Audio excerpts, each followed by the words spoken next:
The high school prank that almost ended my graduation early. In my high school, there was always that one kid who didn't just push the envelope, he shredded it.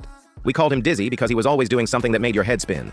One day, during senior year chemistry, our teacher, Mr. Henderson, stepped out to take a call. The second the door clicked shut, Dizzy stood up with this wild look in his eyes. He points to a beaker of bright purple liquid we were supposed to be testing and shouts, "$10 says I can chug this and turn into the Hulk?" Everyone was yelling at him to sit down, telling him it was probably toxic, but Dizzy lived for the chaos. He grabbed the glass, tipped his head back, and downed the whole thing in 2 seconds. For a moment, it was dead silent. Then, his face went from pale to bright red to a terrifying shade of green. He tried to laugh, but this weird, gurgling sound came out instead.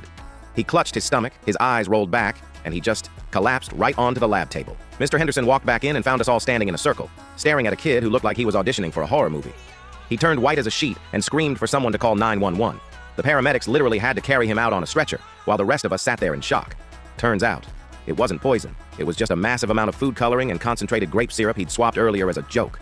He was fine, but his skin stayed green for 3 whole weeks. He missed prom, he missed the senior trip, and he had to walk across the graduation stage looking like Shrek's younger brother. The moral of the story? Some people will do anything for a like, even if it means turning into a literal swamp monster.